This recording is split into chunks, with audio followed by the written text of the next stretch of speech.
NASA, this is Paleo Cruiser aboard the International Space Station. We are ready for our inaugural broadcast. How do you copy? Over. Say again, NASA? It sounded like you said the International Space Station is a hoax. You did. And there's no such thing as outer space. Really? Well, that's kind of hard to believe. 4, 3, 2, 1. Hello, YouTube. You're looking good today. Are those new socks? Actually, who I am will have to remain a mystery for the moment. I will tell you that I do not work for NASA. If you'd like me to stay off NASA's list of paid shills, then please like and subscribe, and be sure to hit the notification button. Like many of you, I saw my very first Flat Earth video on YouTube when it popped up one day on my recommended list. As it so often happens, I wasn't looking for trouble, I just had to wait for trouble to find me. My introduction to Flat Earth actually wasn't a pro-Flat Earth video. It was a critique of sorts of a Flat Earth video by a YouTuber named SciManDan. I left a comment asking, why bother? SciManDan didn't reply, but another viewer did, suggesting they did it for the lulz. I couldn't help but read some of the comments, and no surprise here, there's a lot of insults tossed back and forth, and worse. Is it any surprise that nobody is listening to the other side when there's so much disrespect? There have even been Flat Earth-related death threats. Another thing that didn't surprise me was the number of mistakes I saw. I haven't found even one Flat Earth video that doesn't have significant mistakes of fact, mistakes in math, or mistakes in reasoning. But what did surprise me was just how bad these Flat Earth videos are. Nevertheless, more and more people are claiming to believe in some form of Flat Earthism. It may seem to many of you that the other side is made up of either shills, liars, or idiots, but the truth, though it may be hard to believe, is actually easy to understand once you know this one weird trick to getting people to believe total bullshit. I'll be talking about the reasons why in an upcoming video, so don't forget to like and subscribe, please. What I have found shocking in the anti-Flat Earth videos is that there is almost no attempt to really explain the mistakes in a way that isn't going to generate more anger. He really thinks a lot of himself, doesn't he? The videos by SciManDan, for example, tend to assume a high level of education of the viewer, and detailed explanations of the Flat Earth failures are lacking. Instead, viewers get a condescending look from the host. Conspiracy Cats does a slightly better job at explaining, but his main focus is getting a laugh at the Flat Earthers' expense. Now, I'm well educated, but not a know-it-all, and I wanted to hear a good explanation for the Flat Earthers' mistakes, and so often there just wasn't one. So that's what I've attempted to do with this series of videos. I will try to explain the actual mistakes without being academic or preachy, without humiliating the authors, and without boring you to death.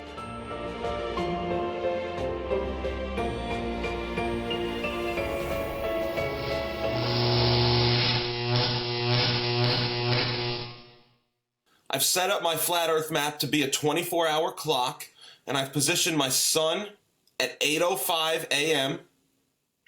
and I've positioned my full moon exactly 180 degrees opposite of the sun. Today we're going to look at a video by a YouTuber called StinkyCASH. Why do we want to look at StinkyCASH's video? As you can see, he has over 14,000 subscribers, and this particular video has been seen over 276,000 times in the last 4 years. I highly recommend that you watch his video for 4 reasons. First, I want you to see that I am not manipulating his video in an unfair way. Second, it'll be interesting to see if you notice what I noticed. Third, imagine that you just came across this video one day. What would you think? What would a less sophisticated viewer think? And finally, there's a surprise ending. The link to the video is below. I'll wait. Okay, for those of you who didn't watch the original video, here's a brief tour. So hey guys, StinkyCASH here. But in this video, I want to talk about the phases of the moon and what causes them, how they occur. But let's start off by going to Google and typing in lunar day. We could skip over this top definition, and what I'm interested in is this alternative usage definition. Now, the alternative usage definition says the term lunar day may also refer to the period between moon rises in a particular location on Earth. This period is typically slightly longer, 50 minutes, than a 24-hour Earth day, as the moon revolves around the Earth in the same direction as the Earth's axial rotation. Now, a lot of that is bullshit, but what is important here is that it says one lunar day is 24 hours and 50 minutes. So if one solar day is 360 degrees, and we could round up to make this a little bit easier. If there are 24 hours in a day, that means the sun moves 15 degrees per hour in the sky. One lunar day, which is one 360-degree circle of the moon above the flat Earth, divided by 24.83 hours, or 24 hours and 50 minutes, that's roughly 14.5 degrees per hour. So the sun moves 15 degrees per hour, but the moon is slightly slower. It only moves 14.5 degrees per hour. This means that the moon loses 1/2 degree on the sun per hour. So if you calculate that for 24 hours in one day, that means the moon loses 12 degrees on the sun per day. 12 degrees per day times 30 days, which is roughly one lunar cycle, that gives you your 360 degrees. It's this 12-degree loss per day that causes the phases of the moon. So let's start off by taking a look at this image I've created.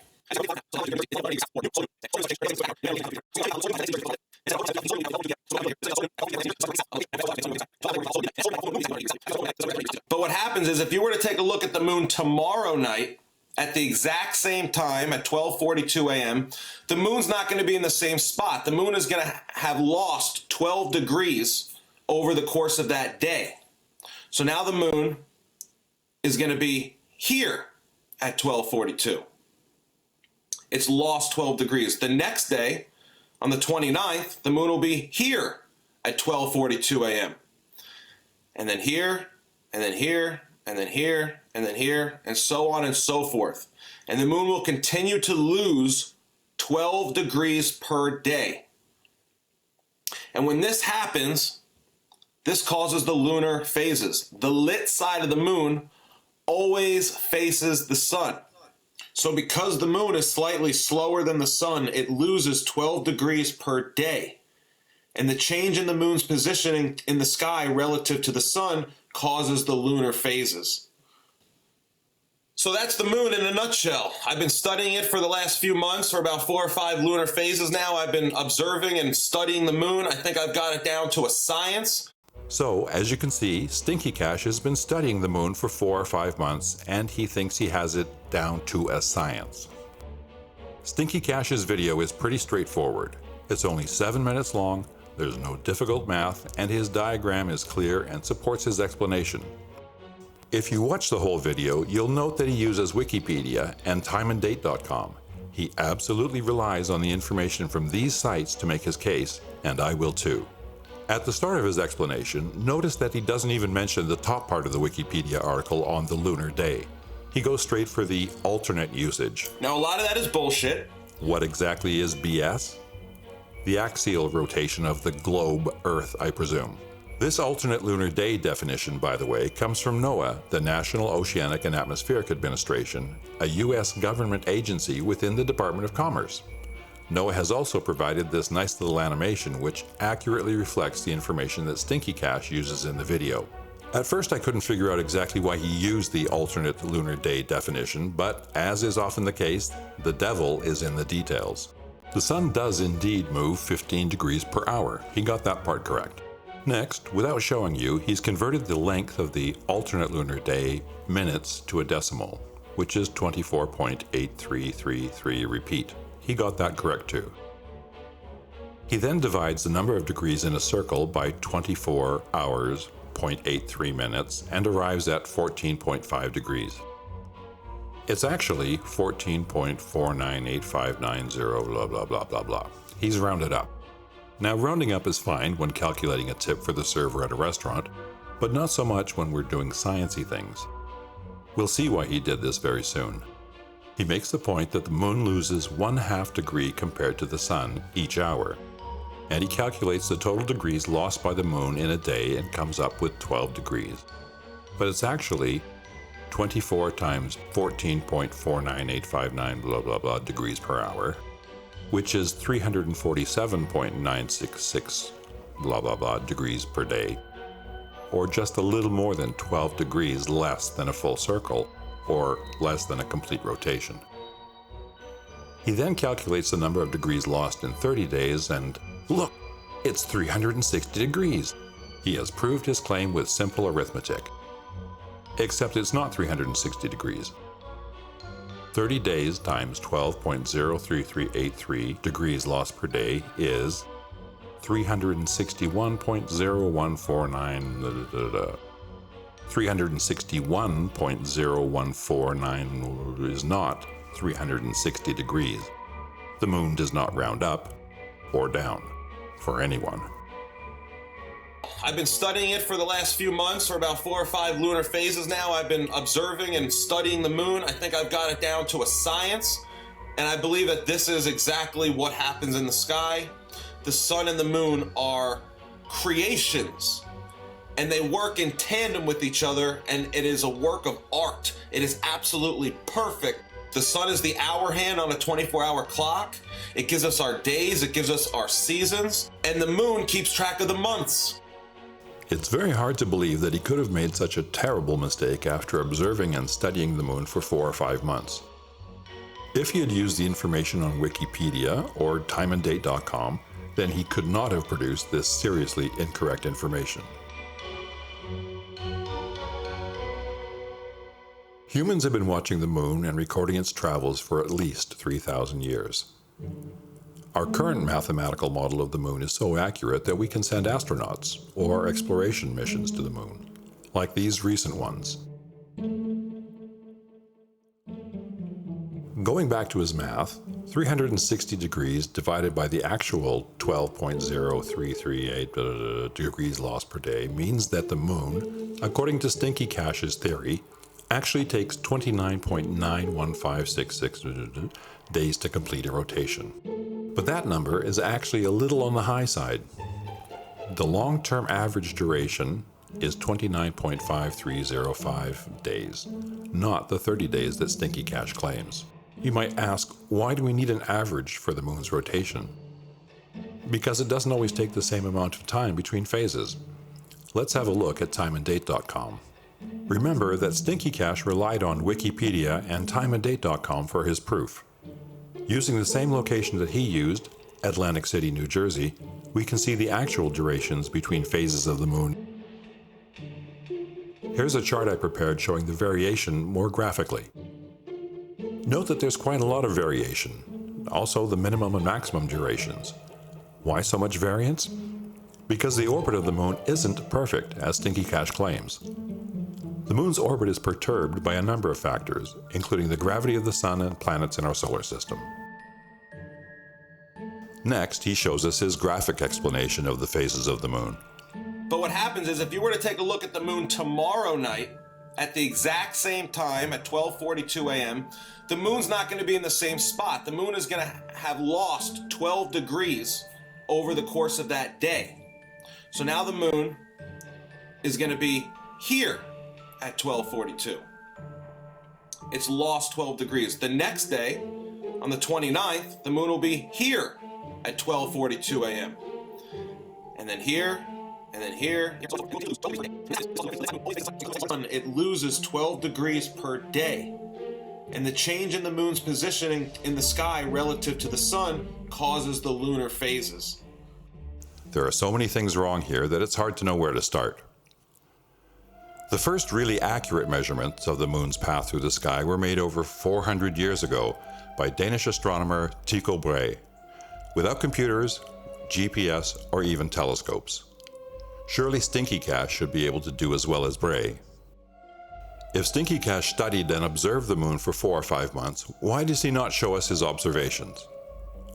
In the month before he made this video, the September 2015 lunar cycle was 29.725 days long.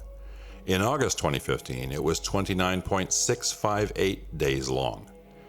In fact, at no time during 2015 was any lunar cycle as long as StinkyCASH claimed, which, according to his numbers, actually takes 29.915 days, or 29 days, 21 hours, and 57 minutes to complete a lunar cycle. Next, as I mentioned previously, the moon's orbit is not perfect, as StinkyCASH claimed. His graphics show the moon in a circular orbit. This is not correct. The moon's orbit is elliptical. This is what humans have observed and recorded for hundreds of years. It's just a fact. The moon's elliptical orbit varies in size each month because of the influence of the sun, Earth, and the other planets. Finally, just have a look at the different phases of the moon on his graphics. These have never been observed on Earth in recorded history. Take this example from his video. According to his observations and study, which he has down to a science, when the moon is full for StinkyCASH near Atlantic City, New Jersey, everyone south of the equator in South America will have a new moon. This combination of full and new moons at the same time has never been observed on this planet ever. You can verify this for yourself anytime you like. This is not something that Google or NASA can hide. As I mentioned earlier in the video, I wondered why StinkyCASH asked the viewer to ignore the top section of the Wikipedia article, where the actual length of the monthly lunar cycle is described, and instead use the alternative lunar day definition. The answer is now clear. He needs you to be ignorant of the facts regarding the moon's orbit so that you will believe his explanation. Unfortunately, the alternative lunar day definition gives him a convenient opportunity to pull the wool over your eyes. All flat Earth models show the sun and moon traveling in simple, perfectly circular orbits. StinkyCASH uses the simple alternative lunar day definition to support that simple, perfect circular orbit, which does not exist. He is relying on your lack of knowledge about the moon, or your unwillingness or inability to think critically about his extraordinary claim and to research the facts about the moon, facts based on hundreds of years of actual observations. So, has StinkyCASH explained the moon 100%? No. By my count, he has explained exactly 0. He got everything wrong. The length of the lunar cycles, the shape and size of the moon's orbit, even his drawing of the moon's phases are completely impossible. The only thing StinkyCASH should explain is how or why he has published this video that is 100% false. Does he not care about the facts? Did he actually make any observations of the moon? Is he simply not smart enough to understand what he's doing? Or is he deliberately trying to mislead you? Is he a complete fraud? And now for the surprise ending. At the end of his graphics demonstration, StinkyCASH talks about an eclipse that had just happened, and its cause. Now, the positions of the sun and moon relative to each other in the sky causes the lunar phases, but this does not cause the lunar eclipse that we saw last month. The sun and the moon were in the exact same positions relative to each other that they are during every single full moon. Okay? Nothing different happened last month during the lunar eclipse. The only logical explanation that I could come up with is that last month, a third celestial body came down and crossed over the North Pole. And having this third orb in between the sun and the moon causes the lunar eclipse. And there you have it, a mysterious third celestial body, but absolutely no evidence to support his outrageous claim. Why does anyone believe Flat Earth stories when it's so easy to prove that the Earth is a sphere? I'll be talking about that in an upcoming video. And the next Flat Earth Fail video will be Secrets of the Moon.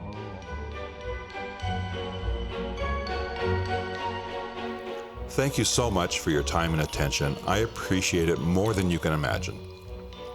If you liked my first attempt, then please like and subscribe, and be sure to hit the notification button so that you'll know when the next video is available.